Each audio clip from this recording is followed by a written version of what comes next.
Salam değerli izləyicilər, bu şəxslər hərbi xidmətə çağırılmır. Yeni qaydaları diqqətinizə çatdırıram. İyun ayının 10-u 2026-cı il. Cəmi 2 dəqiqəlik məlumatla axıra qədər dinləyin və burada üstəgəl işarəsinə vurub digər vacib xəbərlərimizi də izləyə bilərsiniz. Hərbi vəzifə və hərbi xidmət haqqında Azərbaycan Respublikasının qanununa əsasən müəyyən kateqoriyalı vətəndaşlar müddətli həqiqi hərbi xidmətdən və ya müvəqqəti möhlət ya da tam azad olma hüququ əldə eləyir. Azərbaycanda 18 yaşına çatmış kişi cinsli şəxslər bilirik ki, əsgərliyə çağırılır. 2024-cü il 27 dekabr tarixli qanun dəyişikliyi ilə çağırışın son yaş həddi isə 35-dən 30-a endirilib.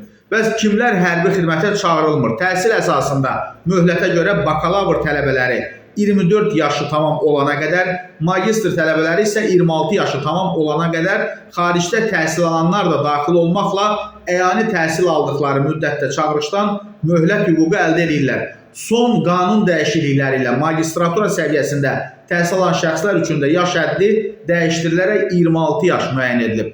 Rezidentura və doktorantura tələbələri təhsilini başa vurana qədər möhlət hüququndan yararlanırlar. Doktorantura qəbul imtahanının birinci mərhələsindən müvəffəqiyyətlə keçən şəxslər isə əlavə 3 aylıq möhlət qazanır.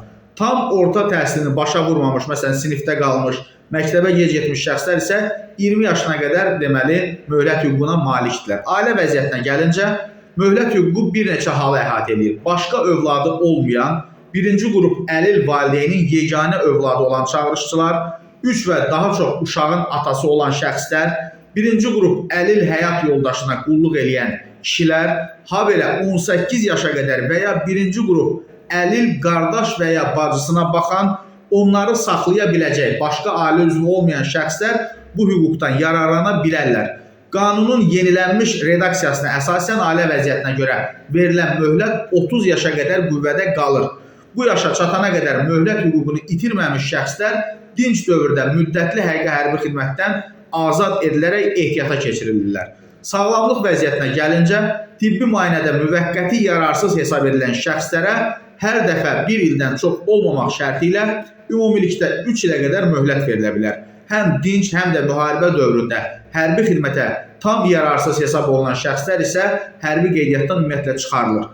Tam azad olma hallarına gəlincə, fəlsəfə doktoru və ya elmlər doktoru elmi dərəcəsi almış şəxslər müddətli həqiqi hərbi xidmətdən azad edilirlər. Azərbaycan vətəndaşlığını qəbul edilənə qədər əgər başqa ölkədə xidmət eləmişsinizsə hərbi xidmət, siz də hərbi xidmətdən azadsınız. Həmçinin ağır cinayət törətdiyinə görə müəyyən müddətə və ya ömürlük azadlıqdan məhrum edilmiş şəxslər barəsində də çağırış tətbiq edilmir. Dəyərli izləyicilər, videonu hər kəslə paylaşa bilərsiniz.